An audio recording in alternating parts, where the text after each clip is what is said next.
Hi everyone, Anarcho Banker here. No video in this one, just some quick ideas.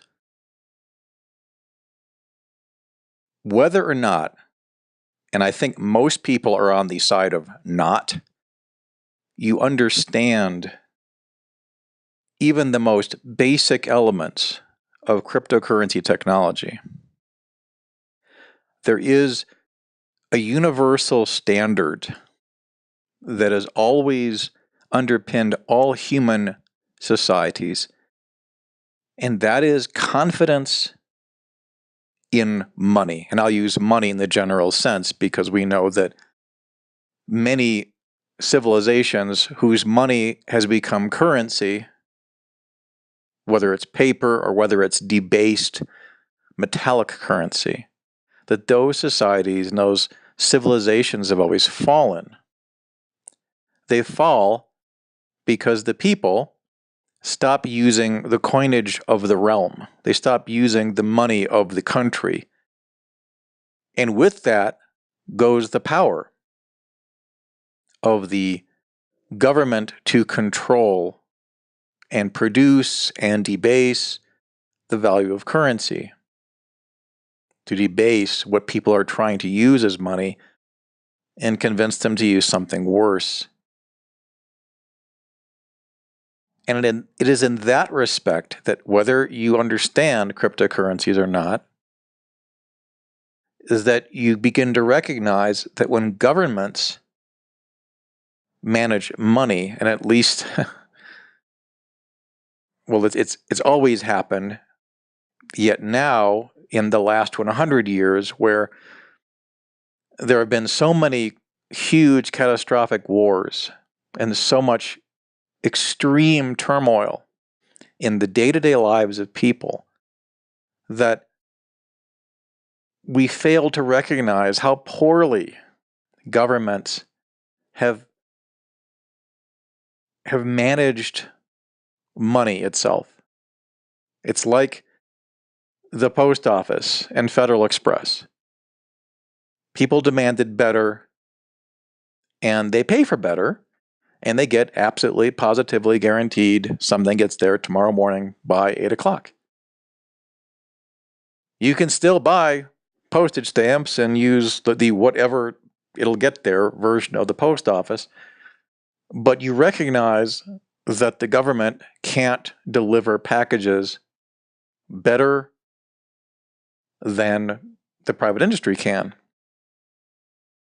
And even though the true costs of the government's inefficient handling of delivering of letters and packages is covered, we start to see that in providing a similar service like express mail, their overnight version of things, that their costs start to approach the overnight capabilities of UPS or Federal Express. That there is a true and real value to moving a package of 1 pound from one part of the country to the other within a certain period of time. And although the government hides the true costs in its bureaucracies and subsidization of the postal service, a true cost arises. So back to the efficiencies. The people who don't recognize how badly government has mangled their money are going to be the ones who lose. Those of you and us and me out there who recognize that in the future, the private world, whether you understand any of this software jargon at all, start to realize that people will say, wait, I can send money from here to here at this percentage cost, which again is still going up and down. But I think in general is probably a lot less on large scale transfers of money from place to place. Still isn't sufficient enough or fast enough to handle buying the cup of coffee. But the technology is what we value. We value technologies. We value our smartphones. We value our smart TVs. We value cars that do all these things for us now and even drive themselves if you're into that sort of thing. That it's just this relative inefficiency of government, the absolute demonstrated inefficiency of government to handle money, means that on a worldwide scale, that people recognize and are moving towards cryptocurrencies away from fiat currencies just because they're sick and tired of DMV, Department of Motor Vehicles for those people in other countries and other states, government bureaucratic managed handling of money, which is irresponsible, politically driven, and ultimately catastrophous. Was it catastrophous? I don't know, something that causes catastrophe for any group of people who end up trying to use that over the long term to stabilize their economies. And why are their economies going through booms and busts? Why are things not really getting better?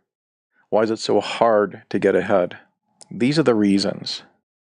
So if you're over on the cryptocurrency side of the conversation, and again, it's a wild, crazy, dangerous place with lots and lots of ups and downs to come, and not for the faint of heart, and not for people who can afford to lose anything. It is an amazing journey that we're on, and one that will start bearing fruit very soon. So I just wanted to talk about that a little bit because I've been watching some commentators today talking about how different parts of the cryptocurrency economy start poking their heads out and becoming more important as people recognize different forms of efficiencies over government versus just the production of money, but the movement of money, the privacy of money, and how fast and how easy can you get to it. So as much as you are potentially confused, worried about not being part of this, well, don't, if this is not something that you're interested in. But keep an open mind. And there will be lots of battles and craziness you're going to hear. But in the end, it's always, for any kind of major change, there's always a smaller group of people who are pushing through to make things happen. And as more and more people realize the essence of why the change is important and how much value there is in importance, this will drive out the value of cryptocurrencies. This will drive out the value of fiat currencies and drive in the value of a better, more efficient currency. Until next time, thanks.